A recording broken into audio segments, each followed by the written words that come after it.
that if you can keep somebody in there, it gets harder and harder for them to leave. Huge if. Giant if. That if is capital IF if you can keep somebody in it, right?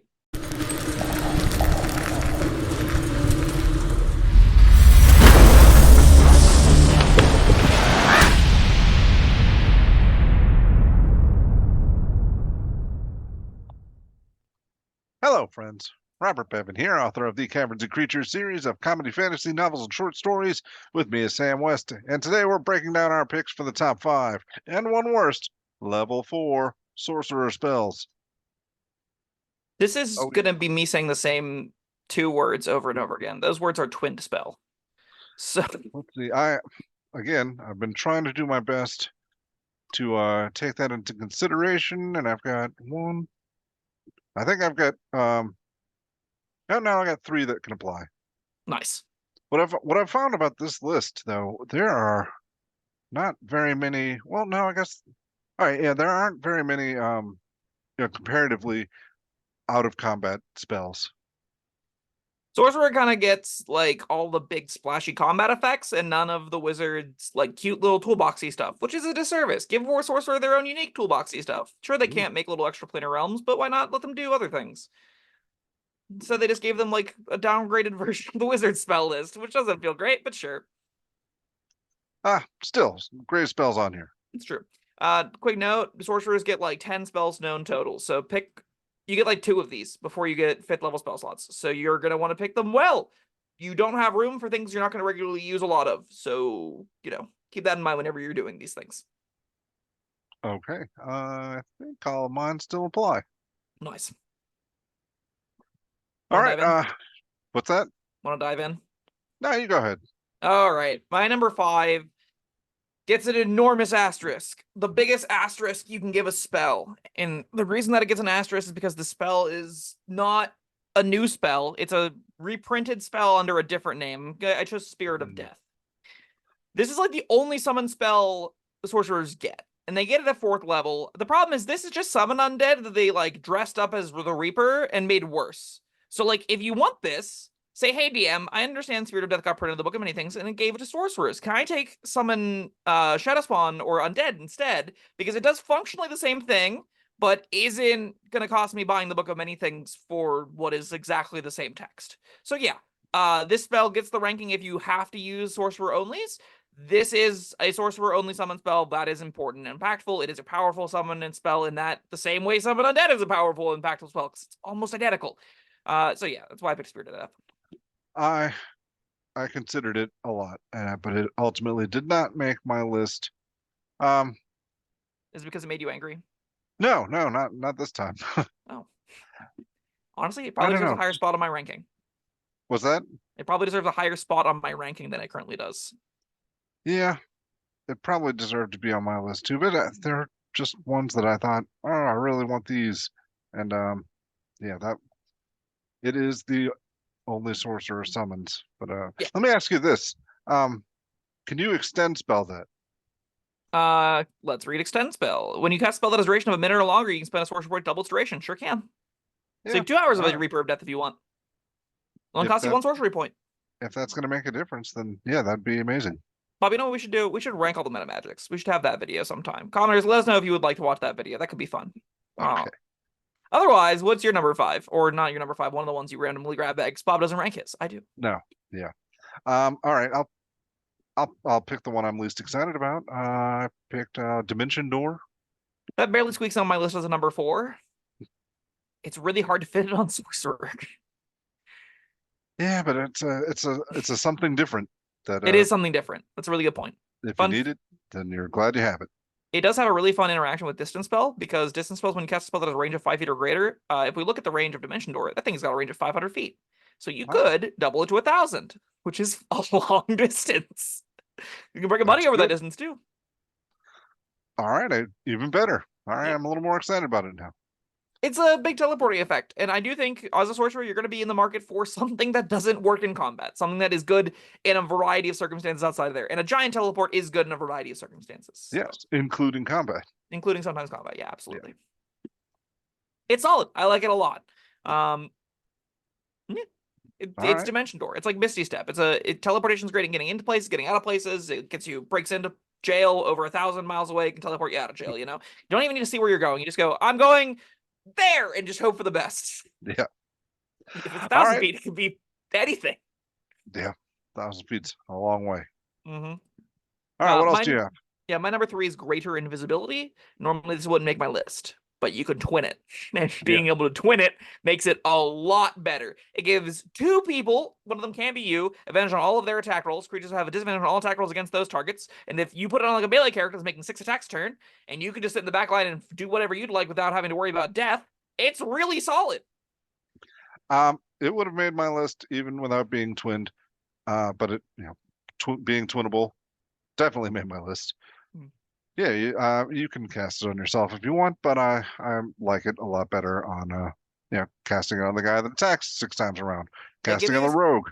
giving this like a paladin, a barbarian, and then just sending them in, they're gonna cause havoc. Like Yeah, you don't even have to be in the same room as them. You just can be like, all right, team, you got this. Give them a salute as they run in invisibly and just start messing people up. And they're tanky, they do a lot of damage, and they're not getting hit that much. So it can be a pretty sweet encounter to set up. absolutely. It does fall But into the problem. Well, I guess it is at least also usable out of combat, right? You get a minute of it, and you could double it if you need 2 minutes out of it. But it's got little applications and utility as well that do bump it up a little bit over other options. I think maybe. yeah, I'm surprised this wouldn't have made your list otherwise.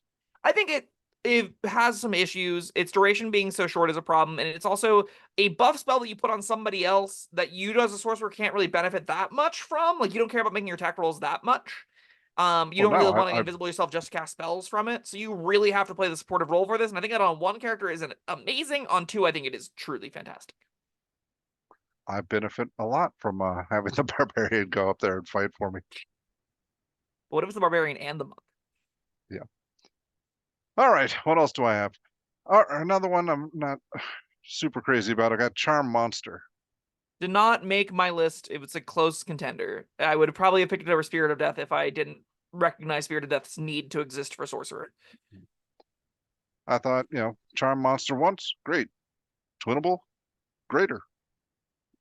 It's a lovely effect that you will use in a variety of situations. If there is a monster, this will work on it, and that is valuable to a character who's got such a limited selection of spells. If you want a way to both socially navigate encounters and remove things from fights for attacking you, Charm Monster kind of can do both, which makes it a little bit more flexible than some of the other options that are on my list. I just think its raw power isn't quite as high. Like I don't think the average impact of a Charm Monster meets the same impact as a lot of the other spells we're talking about here. What I like about it though is, all right, you can use it out of combat. Monsters, you can engage with them, uh, do whatever you do. Monsters, charm them, make it more favorable. Sure, you can use it in combat. Take 1 or 2 monsters out of a fight. Oh, you can even use it during combat. You're already engaged with these monsters. Yeah, they'll get advantage or whatever on their saves, but you can still do that. I think that's hilarious. You're already fighting them and say, "Oh, wait, you don't really feel this I think harshness towards me." there's a really funny moment that will happen where it'll be like everyone else has sort of abandoned you because you made a couple of giants particularly upset and you thought you could take them. You're like, it'll be fine. And then you're just in the corner crying, trying to cast this. Be like, guys, I'm sorry. Please stop hitting me. I think it's kind of Yeah, fun. so that's why I made my list. Yeah, you probably should Misty Step out or Dimension Door out more aptly. But yeah, sure. My number 2, I cheated because these are kind of the same effect, even though they do slightly different things. I picked Banishment, polymorph. They're both, you don't need both ever, but they're No, both going to do the same powerful thing, which is I take something, it's no longer being a part of the problem of the fight for us. It's just removed. And if you're a sorcerer, you twin it. Now 2 things are gone for the price of 1 4th level spell slot and some sorcery points. And that's disgusting. You go, okay, there's 4 giants, 2 of them are Squirtles. Great. We just made the fight way, way easier. 2 fire elementals, 1 of them or both of them are now gone forever. That's pretty good. yeah, I picked polymorph. Yeah, of course I considered the 2, but polymorph, you can cast that on your friends as well. That's true. Polymorph has that little Helpful. extra niche upside if you really want to turn someone into a giant ape. Yep. If you're like, hey, barbarian, your stats are worse than this monster that your CR is of. Give him a boon. Turn him into an ape. Send him in the fray. Yeah, polymorph, great. Banishment, almost as great, Yeah, but yeah, twinnable.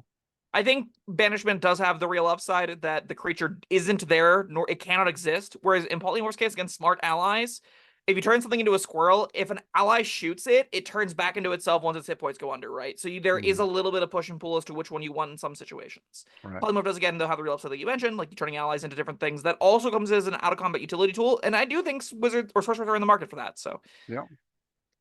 I think I've only got one left here. Yes, This one is not, I don't think Meta Magic's going to affect it at all. I've got Sickening Radiance. I didn't make my list. I'm not particularly high on this spell, but it's fine. Yeah. I've grown to like it more as we've been doing these videos. You like the ghoulish nature of it. You like That's not it even. Oh, okay. I like the fact that if you can keep somebody in there, it gets harder and harder for them to leave. Huge if. Giant if. That if is capital IF if you can keep somebody in it, right? 30-foot radius means most things can leave it in a single round. Before then, any complications to the exhaustion outside of disadvantage on attack rolls. Well, I definitely think you're going to be wanting to use this spell in tandem with somebody that's working together with you to do that, to keep them in there. I do rate spells that require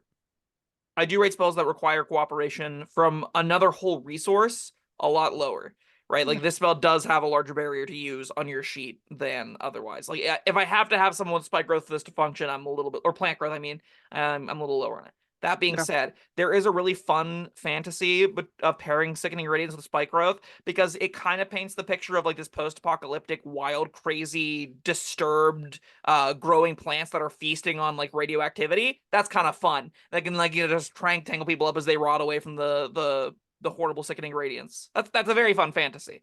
Sure. Sounds like you like the ghoulish nature of it. Yeah, I do. But there's something I like a little richness of flavor, you know? That's what I'm here for. That's why I like this game as much as I do, is I like the dumb lore and world building implications of some of the stupid little spell components. They're really fun to me. And that's part of it, right? Is how do these two things look? How do you present these two ideas in tandem? Still doesn't make my list. What have you got? Yeah, my number one. You haven't even thought about it, I don't think. Or do you have any left? Or are you done? No, I'm done. Oh, okay. This one's from First Band Treasury of Dragons. It is particularly gross on sorcerers because, once again, you can twin it. It's Ralothim's Psychic Lance. All right, I did consider it. Yeah, this thing is yucky good whenever you can twin it. The floor for Banishment and Polymorph is very low, as nothing happens. The floor for Ralothim's Psychic Lance is always some damage. Yeah. Then it incapacitates them for a round, which is almost as good sometimes as Polymorph and Banishment. The thing is, you will always be able to use this. It lets you continue well on singularly large monsters. It lets you deal with two smaller monsters in a big fight simultaneously while damaging them. This is going to be a spell that you will never have an encounter you can't cast it. And as a sorcerer, I value that incredibly highly. It really helps that you can twin it, and it really helps that it's got all kinds of modality. I love this spell. I think it's great. I came very, very close to putting that one on the list. And yeah. I did consider twinning it as well. Probably should have picked that one over. See, I don't know. I don't know which one I would have picked it over. I think your list was solid. Yeah. Oh, I do too. I feel like the responsible thing would have been to pick it over Sickening Radiance, but I just really like Sickening Radiance.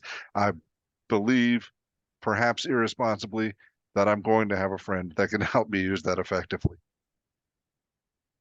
I think players at home, DMs at home, consider like sitting down with a bunch of board gamers and really trying to go, okay, let's not just make characters, let's make a party composition. I think that can be a fun exercise, and Sickening Radiance definitely shines in that kind of endeavor.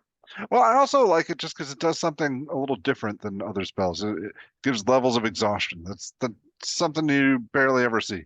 Yeah, there's a lot of novelty and excitement that comes with using features that aren't often seen. And I think they could expand it more. It's a fun design space. I'm glad Sickening Radiance exists. It's a cool spell. So my top 5, Ralothim's Psychic Lance, Banishment / Polymorph get to share a spot because I didn't want to spend that much time talking about either. Greater Invisibility is my number 3, Dimension Door is my number 4. Spirit of Death gets a number 5 mention, but you should just take Summon Undead. Just ask your DM to take that instead, because then you'll have to get a book that has this ripoff of a spell in it. So All right, I've got Greater Invisibility, Sickening Radiance, Polymorph, Charm Monster, and Dimension Door. All right, now for the fun part. What is your worst? I have to go first. I'm gonna. All right, let me guess. I think I think I know yours and I picked the same one. I picked Gate Seal. Yeah. Yeah. I actually think it's like a pretty stark difference between this and the rest. I think like Stone Skin is maybe the next one on the list. That's what I was going to pick, but then I thought, ooh, Gate Yeah, but this Seal. still actually doesn't do anything. Where Stone Skin does something. It's just Well, not a I'm thing that I think you actually value that much. no, I'm a little bit warmer on Stone Skin now that I've thought about. Like, there are a considerable amount of upper tier mundane damage that's going to happen, and yeah, so Stone Skin doesn't do nothing. Plus, you can twin it. Yeah, there you go. You can't twin Gate Seal, nor What do if you there's want two to. gates? That's good. You forbid the fabric of the planes within a 30-foot cube. No, you can't twin Oh, this. never mind. Within the area, portals can't be opened for the duration. Okay, they can be opened 5 feet to the left of that 30-foot cube and 5 feet to the right of it.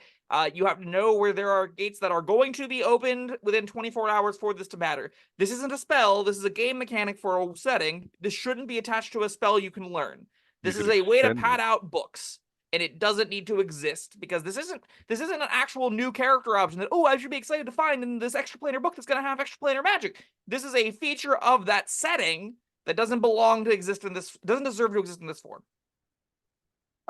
Yeah, that I think, if you're a DM, you can just have portals or gates wherever you want, and your players could seal them if they want. I don't. What really gets me about this one is the 1 minute cast time. Because when do you need to seal a gate? Right now. Yes. That's the one you need to seal. It's, oh crap, right now we need Yeah. to seal this thing. If you've got like demons from hell flowing out of it, then you can't spend a minute. No. It's like we talked about in that video.